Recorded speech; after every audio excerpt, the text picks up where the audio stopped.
నమస్కారం Rocky news కి స్వాగతం. ముందుగా హెడ్లైన్స్. కోటప్పకొండ మహాశివరాత్రి తిరునాళ్ల సందర్భంగా ఏర్పాట్లను పరిశీలించిన ఎమ్మెల్యే అరవింద్ బాబు. కోటప్పకొండ సన్నిధికి 14 లక్షల విలువ గల జనరేటర్ని అందజేసిన ఆంధ్రప్రదేశ్ గ్రామీణ బ్యాంక్. కోటప్పకొండ గిరి ప్రదక్షిణ రోడ్డుకు 3,80,00,000 నిధులు మంజూరు. ఎమ్మెల్యే అరవింద్ బాబు వెల్లడి. కావూరు ప్రభుకు 80 ఏండ్లు. ప్రభ బండికి 6 చక్రాలు.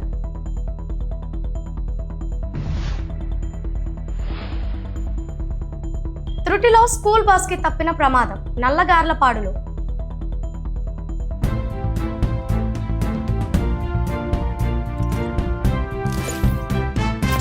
మహాశివరాత్రి సందర్భంగా ఈ నెల 15న జరిగే కోటప్పకొండ తిరునాళ్లకు దగ్గర నుండి రోడ్లను శుభ్రం చేశారు. కోటప్పకొండను పర్యాటక కేంద్రంగా మార్చాలని సీఎం మరియు డిప్యూటీ సీఎం చెప్పడం జరిగిందని ఎమ్మెల్యే తెలిపారు. సీఎం డిప్యూటీ సీఎం నరసరావుపేటను పర్యటించి నరసరావుపేట అభివృద్ధి కోసం కొన్ని హామీలు ఇవ్వటం చాలా సంతోషంగా ఉందన్నారు. కోటప్పకొండ అభివృద్ధి చేయాలంటే టీడీపీ పార్టీకే సాధ్యమని గడిచిన 5 ఏళ్లలో మాజీ ఎమ్మెల్యే గోపిరెడ్డి ఆధ్వర్యంలో కోటప్పకొండ ప్రాంతం అభివృద్ధికి వెనకబడిపోయిందన్నారు. మాజీ ఎమ్మెల్యే గోపిరెడ్డి 6 నెలలకు ఒకసారి నిద్ర లేచి కాలువల వెంట తిరిగి ఎక్కి ఏడుస్తాడని, నరసరావుపేట పట్టణంలో ఒక వార్డుని దత్తత తీసుకొని అభివృద్ధి చేసి మీ అభివృద్ధికి మేము నిన్ను మెచ్చుకుంటాం గోపిరెడ్డిని హెచ్చరించారు. 6 నెలలకు ఒకసారి కుంభకర్ణులాగా నిద్రపోయి లేస్తావు, రోడ్ల మీద పడతావు అని గోపిరెడ్డిపై విరుచుకుపడ్డారు. శానిటేషన్ వర్కర్స్ని అవమానించే విధంగా మాట్లాడుతున్నాం. గడిచిన 10 ఏళ్ళు ఎమ్మెల్యేగా ఉన్నాం. శానిటేషన్ సిబ్బంది ఆదివారం వాళ్ళకి సెలవు అని నీకు తెలీదా అని మండిపడ్డారు. కోడెల గారి ఆధ్వర్యంలో కోటప్పకొండ మొత్తం కూడా ఘాట్ రోడ్ వేయటం కానీ, విగ్రహాలు పెట్టడం కానీ, అదేవిధంగా మేమందరం కూడా ఇప్పుడు మేము మాట్లాడే ప్రాంతం అంతా కూడా లేజర్ షో ప్రాంతం అనమాట. అంటే గ్యాలరీ ఉంది ఇక్కడ. అధికారులందరూ కూడా కూర్చొని మీటింగ్లు పెట్టుకోవచ్చు, మరి ఏదైనా సినిమాలు వేసుకోవచ్చు, నాటకాలు వేసుకోవచ్చు. అంటే ఒక గ్యాలరీ ఎంత చక్కగా కట్టారంటే ఒకసారి మీరు ఈ వీడియో చూడొచ్చు. మరి కలెక్టర్ కూడా ఇక్కడే మీటింగ్ పెడదామని చెప్పడం జరిగింది కలెక్టర్ అధికారులతోటి. అదేవిధంగా పండగ రోజు కూడా ఇక్కడ దక్షయజ్ఞం కానీ ఇట్లాంటి ఇంటరామారావు సినిమాలు కూడా దైవ భక్తితో ఉన్న సినిమాలు అన్నీ కూడా ఏర్పాటు చేయడానికి ప్రాజెక్టు కూడా ఏర్పాటు చేయడం జరిగింది. మరి గడిచిన 5 ఏళ్లుగా వైసీపీ ప్రభుత్వంలో మాజీ ఎమ్మెల్యే గోపిరెడ్డి శ్రీనివాసరెడ్డి ఆధ్వర్యంలో మరి కొండ ప్రాంతం అంతా కూడా అభివృద్ధికి వెనకబడిపోయింది. కానీ వాటిని కూడా పోయిన సంవత్సరం బాగు చేసుకోవడం జరిగింది. ప్రతి ప్రాంతాన్ని ప్రతి అడుగును శుభ్రం చేసుకున్నాము. ఈసారి కూడా అట్లానే చేసుకోవడం జరిగింది. గడిచిన నెల నుంచి కూడా మరి నర్సరావుపేట పట్టణాన్ని మహాశివరాత్రి పండగకి రెడీ చేస్తూ ఉన్నాము. అదేవిధంగా కొండ ప్రాంతం మొత్తం కూడా మేము అన్నీ ఏర్పాటు చేస్తున్నాం. నిజంగా ఇవన్నీ ఏర్పాట్లు చూసి మరి 6 నెలల తర్వాత నిద్రలేసిన మరి మాజీ ఎమ్మెల్యే గోపిరెడ్డి శ్రీనివాసరెడ్డి ఎప్పుడూ 6 నెలలకు ఒకసారి నిద్రలేస్తాడు. ఆ కాలువలో ఎంబడి తిరుగుతాడు. ఆదివారం పూట ఎక్కి ఏడుస్తాడు. ఏందో మరి ఆయన బాధ. అసలు వైసీపీ వాళ్ళకున్న గుణమే అది ఎక్కువ ఏడవటమే గుణం. రోజు మరి న్యూస్లో చూస్తూ ఉన్నాము. ఏ దరిద్రంగా ఉంది. ఒక మనిషిని అనవసరంగా తిట్టడం మంచి పద్ధతి కాదు. మీరు కూడా అభివృద్ధి చేయండి. నర్సరావుపేట పట్టణంలో ఒక చంద్రబాబు నాయుడు కాలనీ దత్తత తీసుకోండి. దాన్ని రోల్ మోడల్గా చేసి చూపించండి. మేము కూడా మీరు చేసిన దాని పనికి మెచ్చుకుంటాం. మేము నిన్ను కూడా ఫాలో అవుతాం. మా గోపిరెడ్డి శ్రీనివాసరెడ్డి అంత గొప్పవాడు ఎవరు లేడు, నేను కూడా ఒప్పుకుంటాను. ఎప్పుడు ఏదో దారిని పోతా ఆదివారం పూట కాలువలు శుభ్రంగా లేవు, చెత్త తీయలేదంటే ఆ రోజు పని వాళ్ళు చేయరు. శానిటరీ ఇన్స్పెక్టర్ వర్కర్స్ రారు, సెలవది. అయినా కానీ మన టీడీపీ హయాంలో అన్ని సదుపాయాలు కలగజేస్తా ఉన్నాం మేము. కోటప్పకొండలో శివరాత్రి తిరునాళ్ల సందర్భంగా ఏర్పాట్లు ఊపందుకున్నాయి. ఏర్పాట్లతో పాటు హుండీలో వచ్చిన కానుకల లెక్కింపులో అధికారులు నిమగ్నమయ్యారు.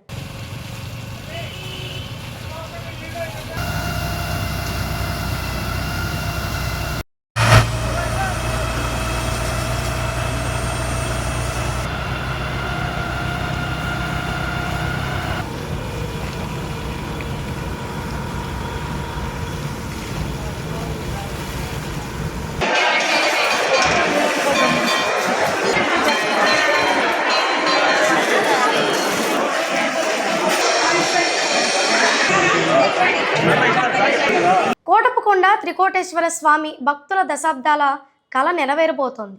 గిరి ప్రదక్షిణ రహదారి నిర్మాణం కోసం ప్రభుత్వం 3,80,00,000 మంజూరు చేస్తూ ప్రభుత్వ ఉత్తర్వులు జారీ చేసింది. ఇటీవల పవన్ కళ్యాణ్ పర్యటనలో ఎమ్మెల్యే అరవింద్ బాబు చేసిన విన్నపానికి డిప్యూటీ సీఎం సానుకూలంగా స్పందించారు. పంచాయతీరాజ్ శాఖ ద్వారా ఈ నిధులు విడుదల కావటంతో భక్తులు స్థానికులు హర్షం వ్యక్తం చేస్తున్నారు. జనవరి 30వ తేదీ నుండి ఫిబ్రవరి 13వ తేదీ వరకు రాష్ట్ర వైద్య ఆరోగ్య మరియు కుటుంబ సంక్షేమ శాఖ ఆధ్వర్యంలో కుష్టు వ్యాధిపై అవగాహన కార్యక్రమం జరుగుతోంది. ఈ కార్యక్రమంలో భాగంగా కుష్టు వ్యాధి నివారణ కొరకు ప్రభుత్వం చర్యలు తీసుకోవటంతో పాటు కుష్టు వ్యాధిపై స్పర్శ అనే కార్యక్రమం ద్వారా ప్రజలకు అవగాహన కల్పిస్తోంది. ఈ కార్యక్రమంలో ప్రజలందరూ భాగస్వామ్యులై కుష్టు వ్యాధి నివారణకు తోడ్పాటును అందించవలసిందిగా కమిషనర్ వైద్య ఆరోగ్య మరియు కుటుంబ సంక్షేమ శాఖ కోరారు.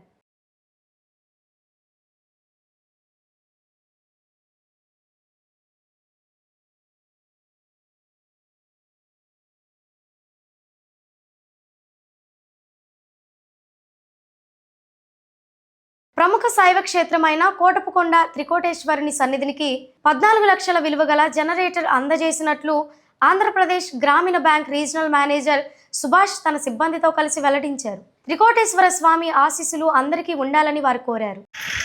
పల్నాడు జిల్లాకి తలమానికమైన ప్రసిద్ధ పుణ్యక్షేత్రం కోటపుకొండ దేవస్థానానికి ఈరోజు ఆంధ్రప్రదేశ్ గ్రామీణ బ్యాంక్ ప్రధాన కార్యాలయం ద్వారా యాత్రికుల సౌకర్యం కోసం ఒక జనరేటర్ డొనేట్ చేయడం అయింది. దీని ఖరీదు 14 లక్షల రూపాయలు.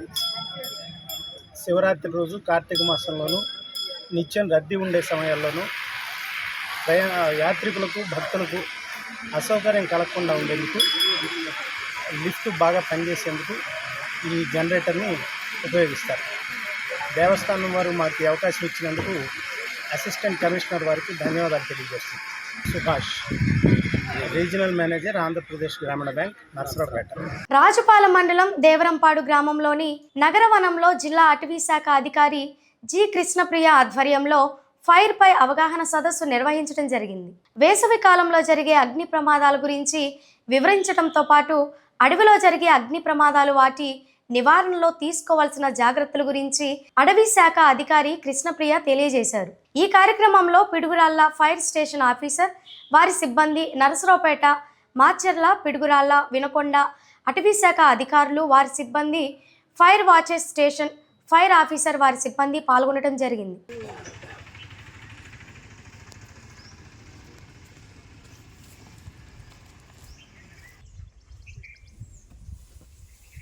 చాలా ఈజీగా మనం సింపుల్గా తీసుకెళ్ళడానికి అవకాశం సేఫ్ ప్లేస్లో కావాలి. అరే మాలు ఫ్రీగా ఉండరా బాబు. నరసరావుపేట తెలుగుదేశం పార్టీ అధికార ప్రతినిధి రాయల శ్రీనివాసరావు ఘాటు వ్యాఖ్యలు చేశారు. మాజీ మంత్రి అంబటి రాంబాబుపై వ్యాఖ్యలు చేస్తూ, నిన్నటి వరకు నిన్ను కాపు అని అనుకోలేదు, నువ్వే మీడియా ముందుకు వచ్చి నేను కాపుని కాదు అని చెప్పిన రోజులు ఉన్నాయి అంటూ ఫైర్ అయ్యారు. ఇక లడ్డు వివాదం విషయంలో వైఎస్ఆర్సీపీ నాయకులు రోజా, జోగి రమేష్ మధ్య జరిగిన చర్చల వీడియో సోషల్ మీడియాలో వైరల్ అయ్యిందని తెలియజేశారు.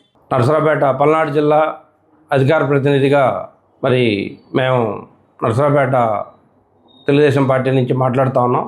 తిరుమల లడ్డు విషయంలో జరుగుతున్నటువంటి చూస్తే సిట్టు రిపోర్ట్ ఇచ్చింది అని చెప్పి వైఎస్ఆర్సీపీ వాళ్ళు మాట్లాడుతూ ఉన్నారు. సిట్ రిపోర్టు ఏమీ ఇవ్వలేదు, ఇస్తే అది పబ్లిక్కి తెలియపరచాలి. సిట్ ఇచ్చినటువంటి రిపోర్ట్ మొత్తం చదవకుండా ఏదో ఒక పేపర్లో ఒక అంశం వాళ్ళకి అనుకూలంగా ఉన్నదాన్ని తీసుకొని సిట్టు మాకు అనుకూలంగా ఇచ్చింది, తీర్పు ఇచ్చింది అని చెప్పి ప్రజల్ని మభ్యపెట్టే ధోరణి చేస్తూ ఉన్నారు. అది కరెక్ట్ కాదు. రీసెంట్గా చూసినట్టయితే అంబటి రాంబాబు గారు ఇంటి మీద దాడి చేశారు, కాపుల ఇంటి మీద దాడి చేశారని చెప్పి చాలామంది మాట్లాడుతూ ఉన్నారు. అంబటి రాంబాబుని కాపుగా ఎవరూ గుర్తించట్లేదు, అది ఎప్పుడో మర్చిపోయారు. ఎందుకంటే ఆయనే మీడియా ద్వారా నేను కాపు కాదు, కాపులకి నేను ఎప్పుడు ప్రతినిధి కాదు, నాకు అవసరం లేదని చెప్పి ప్రత్యక్షంగా మాట్లాడిన వ్యక్తి ఇవాళ వంగవీటి రంగాతోటో లేకపోతే నేను కాపుననో చెప్పుకోవాల్సిన అవసరం లేదు. వైసీపీ వాళ్ళు అధికారంలో ఉన్నప్పుడేమో వాళ్ళ సామాజిక వర్గం వాళ్ళు కావాలి, అధికారం పోయిన తర్వాతనేమో కాపులు కావాలి. అదేవిధంగా నిన్న అంబటి రాంబాబు గారి తర్వాత జోగి రమేష్ దగ్గర మాట్లాడడానికి వచ్చినప్పుడు రోజా గారు, మాజీ మంత్రి గారు మాట్లాడుతూ ఏం మాట్లాడారు అందరు సోషల్ మీడియాలో చూసే ఉండొచ్చు. దరిదాపుగా తిరుమల లడ్డు విషయంలో మనం పొరపాటు చేశాం, అది మనందరికీ తెలుసు. ఆ వెంకటేశ్వర స్వామి ఆగ్రహించి ఎక్కడ మనల్ని ఇబ్బంది పెడతాడని అందరం భయపడుతూనే ఉన్నాం.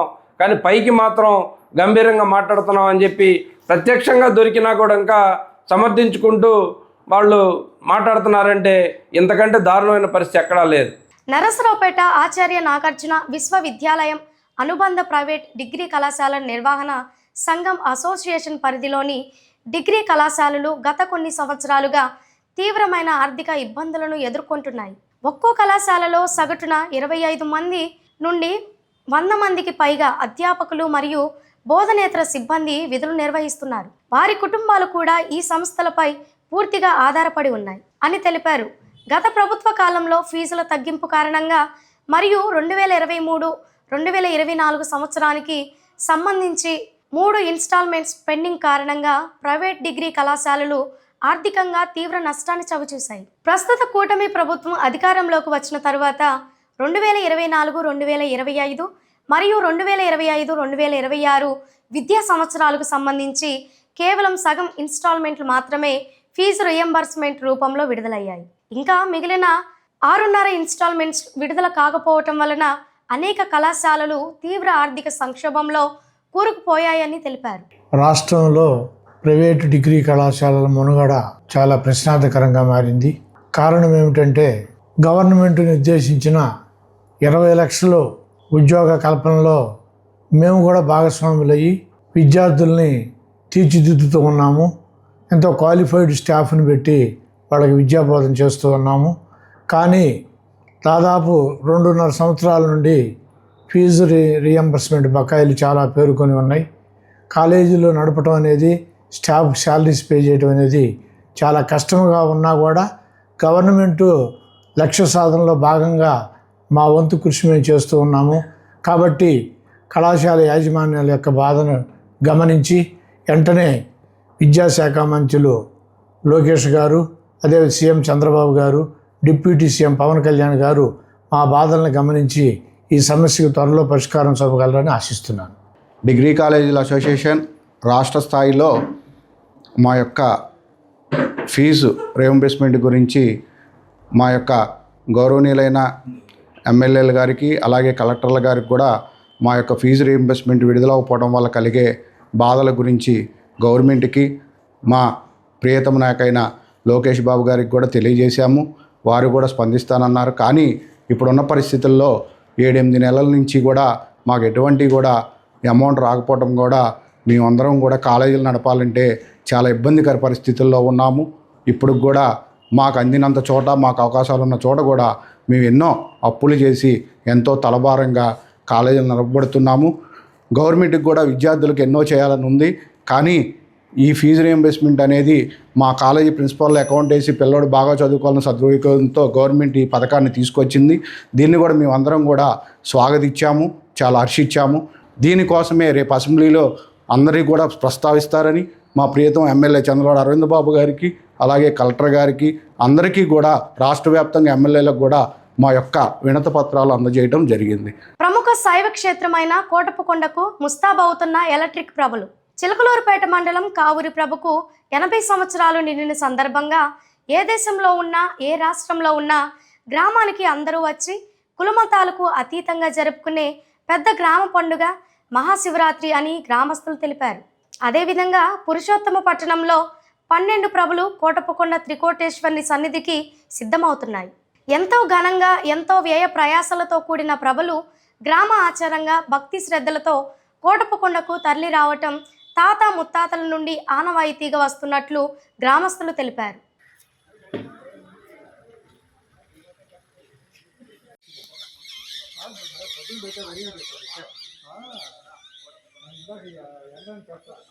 పార్టీలకి, కులాలకి, మతాలకి అతీతంగా సహపంక్తి భోజనాలు ఏర్పాటు చేసుకొని గత 80 సంవత్సరాల నుంచి కూడా క్రమము తప్పకుండా పంటలు పండినా పండకపోయినా కష్ట నష్టాల్లో ఉన్న ఊరు అంతా కూడా ఒక ఐక్యబద్ధగా ఉండి విదేశాల్లో ఉన్నా కూడా పలు రాష్ట్రాల నుంచి ఈ శివరాత్రికి అనేది వచ్చి ఘనంగా విశిష్టమైన శివుని పూజ కొరకై పరితపిస్తున్న కావూరు గ్రామానికి ఒక ప్రత్యేకత అంటూ తీసుకొచ్చిన వారు మన అధికారులు కానివ్వండి, కోటప్పకొండ మీద ఉన్న రాజా గారు కానివ్వండి.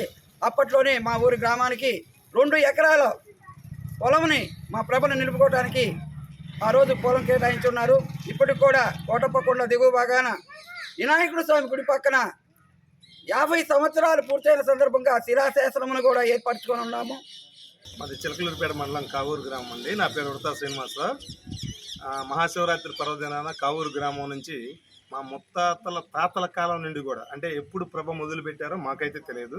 అప్పట్లో పూర్వీకులు పూస ప్రభకు తీసుకెళ్ళి కొండ మీదకి తీసుకెళ్ళి అభిషేకం చేయించుకొని మళ్ళీ కిందకి తీసుకెళ్ళి ఎద్దుల బండ్ల మీద తీసుకొచ్చి మళ్ళీ గ్రామానికి చేర్చేవాళ్ళంట. కాలక్రమేణా రాను రాను ట్రాక్టర్లతోటి ఇంతకుముందు కొద్ది ప్రభలు ఉండేవి, ఇప్పుడు భారీ స్థాయిలో ప్రభలు వచ్చినాయి కాబట్టి సుమారు 80-85 అడుగులు ప్రభలు ఉన్నాయి కాబట్టి ట్రాక్టర్లతో ఏర్పాటు చేసి తీసుకెళ్ళటం ఆనవాయితీ. మా గ్రామానికి ఒక విశిష్టత ఉంది. ఏంటయ్యా అంటే అన్ని ప్రభలు 4 గాళ్ళే, కానీ మా గ్రామం 6 రాతి గాళ్లతో తయారు చేసిన ప్రభ. అది చాలా గొప్పతనంగా మేము భావిస్తాం. ఇప్పటికి కూడా నరసరావుపేట ప్రాంతంలో కోటప్పకొండ ఉంది, కానీ ప్రభలు మొత్తం కూడా చిలకలూరిపేట ప్రాంతం నుంచి ఎక్కువ మొత్తంలో వస్తాయి. ఎలక్ట్రికల్ ప్రభలైనా చిన్న చిన్న ప్రభలైనా ఎక్కువ మంది వస్తారు. సరే, దానికి విషయం ఏందా అని మేము కొంచెం మా గ్రామంలో ఉన్న పెద్దలందరినీ ఆరాధిస్తే మన ముత్తాతలు తాతలు మాకు పెద్దవాళ్ళు ఏం చెప్పారంటే, కోటప్పకొండకు ఈశాన్య భాగంలో ఉన్న ప్రాంతం చిలకలూరిపేట ప్రాంతం. ఈ చిలకలూరిపేట ప్రాంతంలో కోటయ్య స్వామి చూపు మొత్తం మన ప్రాంతం మీదే ఉంటుంది. మనం పాడి పంటలతో ఎప్పుడు ఎల్లవేళ్ళ సుఖ సంతోషాలతో ఉంటున్నాము, ఐకమత్యంగా ఉంటున్నాం. అందుకని మనం కోటప్పకొండకి ప్రభను కట్టాలన్న ఆనవాయితీ అప్పటి నుంచే మొదలైంది అనే ఆలోచన కూడా చేశారు. అది కూడా మేము చాలా గొప్పగా చెప్పుకుంటాం. ఇంకా ఇకపోతే నేను మామూలుగా పిల్లలు అమెరికాలో సెటిల్ అయి ఉన్నారు. 6 నెలలు అమెరికాలో, 6 నెలలు ఇక్కడ ఉంటాను. ఎక్కడున్నా కానీ శివరాత్రి పర్వదినాన్ని నేను ఇక్కడికి వస్తాను. మహాశివరాత్రి పర్వదినాన కనీసం 20 రోజుల పాటు ఈ స్వామివారి సేవలో నిమగ్నమై ఉంటాం. అందరం కలిసిమెలిసి ఉంటాం. అయితే మా గ్రామం విశిష్టత ఏంటంటే, అప్పట్లో ఎప్పుడు ఏర్పాటు చేశారో మాకైతే తెలియదు. గ్రామం మొత్తాన్ని 6 వంతులుగా తయారు చేశారు. ఒక వంతు వాళ్ళే డబ్బులు ఇవ్వటం, బావమరుదులు వరుసైన వాళ్ళు. అది కూడా విశిష్టత. మిగిలిన వాళ్ళందరూ మాత్రం కావూరు గ్రామ ప్రభే, అందరూ కలిసి కట్టాల్సిందే. మేము డబ్బులు ఇచ్చాం, ఈ ప్రభ మాది అంటే కుదరదు. ఈ గ్రామ ప్రభ డబ్బులు మాత్రం ఒక వంతుళ్ళు వేయాలా. అన్ని కులాలు కలిసి పనిచేయాలి. బీసీ, ఎస్సీ, ఎస్టీ అందరూ కలిసికట్టుగా పనిచేస్తారు. ఆనాటి నుండే మా గ్రామంలో సహపంక్తి భోజనాలు ఉన్నాయి. అందరూ కలిసి కూర్చొని భోజనం చేసేవాళ్ళు. కానీ ఇప్పటికి కూడా టెక్నాలజీ మార్పు వచ్చినా, సాఫ్ట్వేర్ పిల్లలు వచ్చినా కానీ ఈరోజు కూడా అందరూ కలిసిమెలిసి, ఆ అబ్బాయి ఈ కులం, ఈ అతను ఈ కులం అనే ఎక్కడ తారతమ్యాలు లేకుండా అందరూ కలిసికట్టుగా కూర్చొని మహాశివరాత్రి పర్వదినాన ప్రభ ఇంటి దగ్గర నుంచి బయలుదేరి వెళ్ళిన కానించి మరలా తిరిగి వచ్చేదాకా అందరూ కలిసి కూర్చొని భోజనం చేస్తారు. మాకు చాలా ఆనందంగా ఉంటుంది. మహాశివరాత్రి పర్వదినాన ఈ విధంగా అందరం కలిసిమెలిసి త్రికోటేశ్వరుని సేవలో పాల్గొనటం మా అందరికీ ఆనందంగా ఉంటుంది. ఈరోజే వచ్చారు, ఒకరు లండన్ నుంచి వచ్చారు, ఇంకొకరు అమెరికా నుంచి రావడానికి రెడీ అయితే రావడానికి వెళ్తున్నారు, ఆస్ట్రేలియా నుంచి ఎల్లుండి వస్తారు. అసలు మా గ్రామం యొక్క గొప్పతనం ఏంటంటే, ఎక్కడున్నా సరే మహాశివరాత్రి పర్వదినాన అందరూ వచ్చి కలిసికట్టుగా అన్యోన్యంగా కలిసికట్టుగా కూర్చొని త్రికోటేశ్వరుని యొక్క సేవలో మహాశివరాత్రి పర్వదినాన ఆయా స్వామి యొక్క ఆశీస్సులు తీసుకొని అందరం కూడా తిరిగి రొంపిచెర్ల మండలం నల్లగార్లపాడులో ఇసుక లారీ అధిక వేగంతో వెళ్లే సమయంలో స్కూల్ బస్సును ఢీకొట్టబోయి రోడ్డు పక్కన ముళ్ల పొదల్లోకి దూసుకు వెళ్ళింది. ఇది గమనించిన స్థానిక ప్రజలు డ్రైవర్ను నిలదీశారు. డ్రైవర్ మద్యం సేవించి అధిక వేగంతో వెళ్తున్నాడని స్థానికులు తెలిపారు. గ్రామస్తులు డ్రైవర్కి దేహశుద్ధి చేశారు. డ్రైవర్ ఇసుక లారీని అక్కడే వదిలేసి పరారయ్యారు. ఈ ప్రమాదంలో ఎవరికి ఏమీ కాకపోవడంతో గ్రామస్తులు ఊపిరి పీల్చుకున్నారు. వార్తలు ముగించే ముందు హెడ్లైన్స్ మరొకసారి. కోటప్పకొండ మహాశివరాత్రి తిరునాళ్ల సందర్భంగా ఏర్పాట్లను పరిశీలించిన ఎమ్మెల్యే అరవింద్ బాబు. కోటప్పకొండ సన్నిధికి 14 లక్షల విలువ గల జనరేటర్ని అందజేసిన ఆంధ్రప్రదేశ్ గ్రామీణ బ్యాంక్. కోటప్పకొండ గిరి ప్రదక్షిణ రోడ్డుకు 3,80,00,000 నిధులు మంజూరు. ఎమ్మెల్యే అరవింద్ బాబు వెల్లడి. కావూరు ప్రభుకు 80 ఏండ్లు. ప్రభ బండికి 6 చక్రాలు.